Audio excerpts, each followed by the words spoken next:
we are being joined by Umar Mohammed, an advocate of good governance in Kogi State. Umar, you're welcome. Thank you very much for joining us this morning. And let's already get started with our first question. What exactly are the specific allegations against Onuche? Let's start there before we go further. Yeah, thank you very much for having me. Good morning. From the look of things up till now, the government is yet to make public, what the allegations are. We've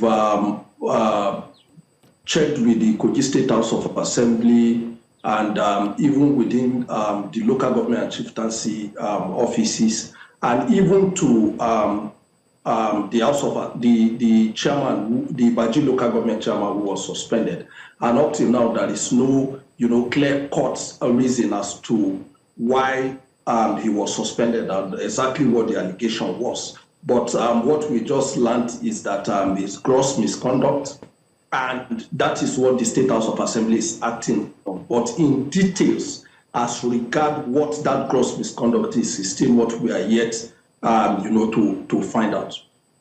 Okay, so Mr. Mohammed, can you also just give us a view, like the Kogi State House of Assembly, do they have the legal power under the 1999 Constitution to suspend a democratically elected local government chairman?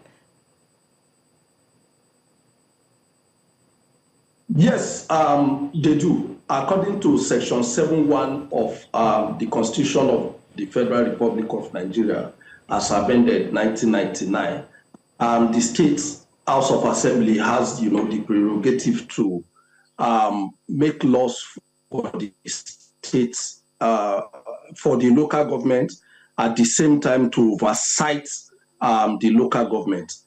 We've been having conversation around local government autonomy, and just last year, the president, approached the Supreme Court, and what he approached the Supreme Court for was to get the Supreme Court to translate, to tell to Nigerians, and also to explain, the section of the Constitution which define the local government as a tier of government, which the Supreme Court affirmed that it's a tier of government.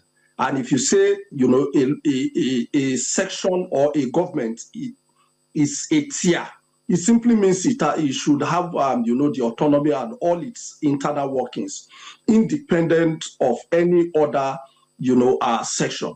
However, that from the feedback from that, Supreme Court position, what we saw being implemented was the financial, aspect of the autonomy. We do not see the political and even the administrative running of it.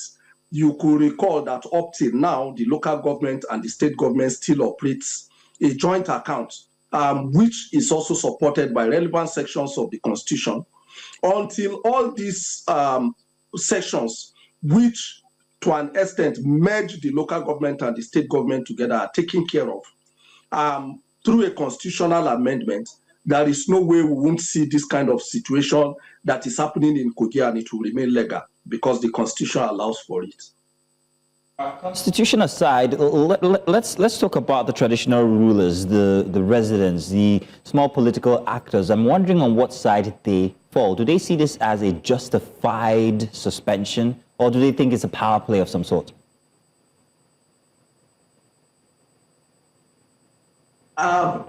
As far as I am concerned, I've not seen, the traditional rulers' position as regard, this suspension. But I know that as we move closer to 2027, we are going to see, a whole lot of this kind of situation happening, because the political, sphere will be saturated, as we move closer to 2027. Dynamics will continue to change. And that's why I'm asking, Umar. Umar, that's why I'm asking, because this is a democratically elected officer. And I'm wondering, that representation that he carries, what's happening to that representation? Are the people he's supposed to be representing, are they agitated? Do they think that, no, something is wrong here? Or do they see this as justifiable? Yeah, Yes. Some section of the Ibaji people, have really raised issues, and also those of us within the civil society, good governance advocates, and you could hear Idris Miliki also made this position, public. We are looking at it that, all this negates, the position of democracy as we have it. But what we are seeing basically is that our constitution also supports it. Ibaji is currently calm, but there are, people from other quarters who feel that this is a political witch hunt. And Ibaji is actually, a very volatile, environment, which, if this particular situation is not taken care of, may likely spiral, into something untoward. We do not pray that that happens. But there is need, for the state government to look at, amicable solution, to what has happened. And also consider that, this person is an elected representative. There are also arguments that the state assembly, which has also suspended the chairman, are also, elected representative of the people, which Ibaji local government also have a representative who doubles as the deputy speaker of the State House of Assembly. In the course of that sitting where the chairman was suspended, the deputy speaker didn't say, didn't defend, what the outcome was. So it simply means, to an extent, even the people of Ibaji is ably represented and they are in concurrence with whatever has happened. But in all, if you look at it from the moral aspect of it, it negates the principles of democracy. But then it's in our constitution. Right. So, Mr. Mohammed, before you go, let's talk about the committee that's been created to investigate the alleged misconduct.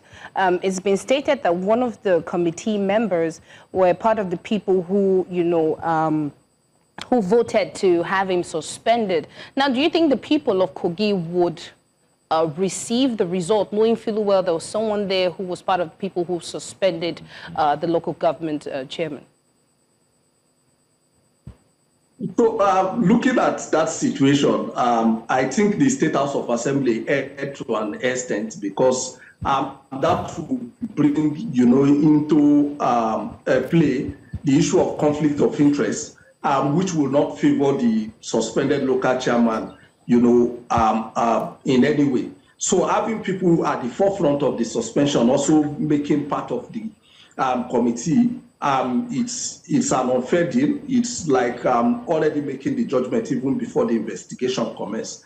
And these are some of the things that we are also looking at, and we are saying that even if he has done what he has alleged to do, that is, that principle of fair hearing, looking at the Section 7 of the Constitution, which allow the State Assembly to, investigate and do what they need to do. However, in constituting that committee, there should be fairness, there should be principle of fairness, and also the characters that the people that should make up, this committee should also be people that are neutral, as far as this situation is concerned, and will be able to, do the investigation the way they ought to do it, and come up with, a solution, a verdict as far as that is concerned. However, we are not seeing that happening, and we are calling on the state government also to the State House of Assembly to look at this and reconstitute that committee, within the ambit of the law and fairness. Umar Mohammed, we want to say thank you very much for bringing some light to this issue. We'll continue to wait and see, and also follow the investigations, and maybe have you back again to discuss this when it concludes. Thank you, Umar. Thank you so much.